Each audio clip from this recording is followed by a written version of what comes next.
My fiancé left me 2 weeks after a car accident shattered my face because he didn't sign up to be a nurse. A year later, he saw my face again, on a billboard that was part of a citywide campaign I designed.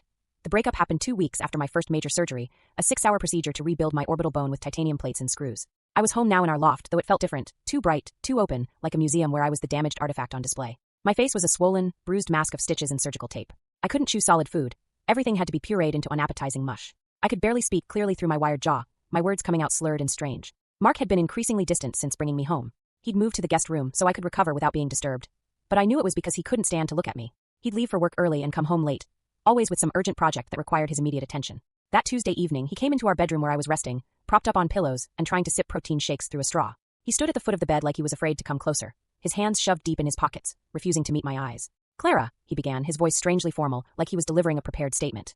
"I can't do this." "Can't do what?" I mumbled through swollen lips, though somewhere deep down, I already knew. "This," he said, gesturing vaguely at my bandaged face, then at the pill bottles on the nightstand, the medical equipment, the reality of my recovery. "All of this. I didn't sign up to be a nurse. I fell in love with a strong, beautiful, vibrant woman, and this isn't you. This isn't the life I signed up for."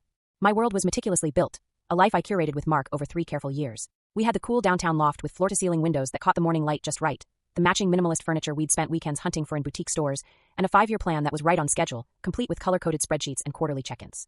As a senior graphic designer at Meridian Creative, one of the most competitive agencies in the city, I was thriving. My portfolio was growing, my clients loved me, and I'd just been shortlisted for a prestigious industry award. Mark was a rising star in finance, the kind of guy who wore tailored suits and spoke confidently about market trends at dinner parties. We were the couple our friends pointed to when they talked about relationship goals. Sarah would joke that we were like something out of a magazine spread. "Perfect Clara and perfect Mark," she'd say with a mix of admiration and gentle teasing. The stakes for me weren't just about our relationship.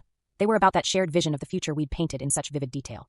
Wedding venue already booked for next spring, honeymoon in Tuscany planned down to the restaurant reservations, names picked out for future children. My identity was completely intertwined with my creativity, my drive, and the life I was so proud to be building with the man I was going to marry. Mark loved the beautiful life we had constructed together. He loved hosting dinner parties where everything was perfect, the wine properly aerated, the playlist carefully curated, every detail Instagram ready. He loved that I was ambitious and independent, that I could hold my own in conversations about art and design, that other men looked at him with envy when I walked into a room. He loved introducing me as his brilliant fiancé, the creative genius. He loved me, but I would come to learn that his love was conditional, built on a foundation as fragile as spun glass.